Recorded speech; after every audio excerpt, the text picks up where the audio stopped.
selamat pagi adik-adik semua. Apa kabar semuanya? Ibu harap kalian semua baik-baik ya.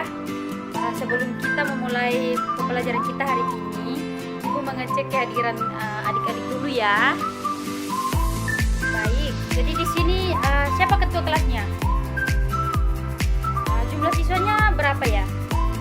30, baik. Jadi berarti semuanya hadir ya. Oke, baik. Jadi sebelum kita memulai kegiatan pelajaran kita, Ibu minta ketua kelas untuk memimpin kita dalam doa ya. Mari kita berdoa. Berdoa mulai, berdoa selesai.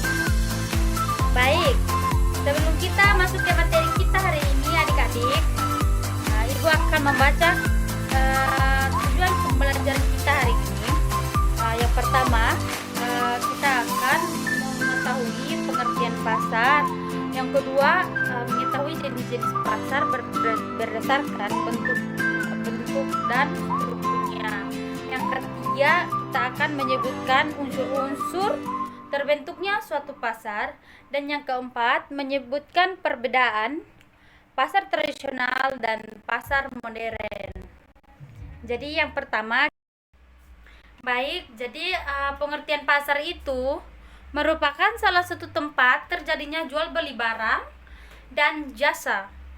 Selain itu, dalam pasar terjadi hubungan sosial antara pedagang dan pembeli. Nah, penjual dan pembeli dapat bertransaksi atau sepakat dalam akad jual beli. Transaksi yang disepakati meliputi barang, penjual, pembeli, dan harga barang. Selain itu, adik-adik, pasar juga bisa melakukan tawar-menawar yang tujuannya agar harga dari barang yang diinginkan bisa sepakat baik pihak penjual maupun pihak-pihak. Sekarang kita masuk ke topik yang kedua, yaitu jenis pasar berdasarkan bentuk dan strukturnya. Jenis pasar berdasarkan bentuk dan strukturnya dibagi menjadi dua, yaitu pasar persaingan sempurna dan pasar persaingan tidak sempurna.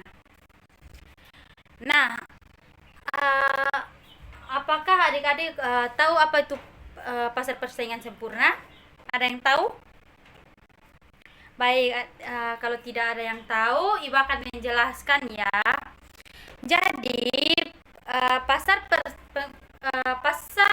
persaingan sempurna adalah pasar yang terdapat banyak penjual. Sedangkan pengertian pasar persaingan tidak sempurna adalah pasar yang memiliki sedikit penjual, namun komoditas yang dipasarkan berbeda-beda. Dalam pasar ini, penjual bisa menentukan harga semaunya. Adik-adik, jadi kita masuk ke topik yang ketiga, yaitu unsur-unsur terbentuknya suatu pasar.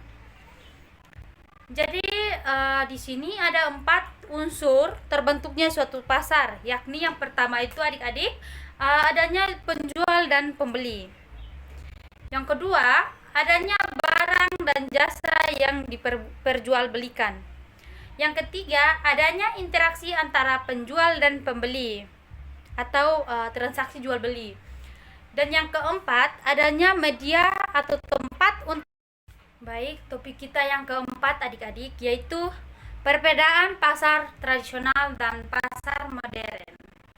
Namun sebelum kita mengetahui perbedaan antara pasar tradisional dan pasar modern, adik-adik, kita harus tahu dulu apa itu pasar tradisional dan pasar modern.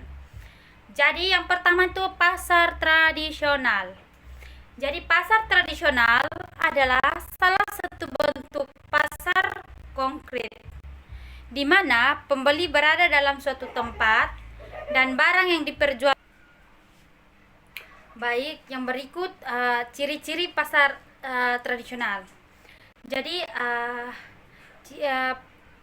pasar tradisional memiliki ciri-ciri khusus sebagai berikut. Yang pertama, proses jual beli melalui tawar-menawar harga. Yang kedua, barang yang disediakan umumnya jenis barang. Yang ketiga, keperluan dapur dan rumah tangga. Yang ketiga, harga relatif lebih murah.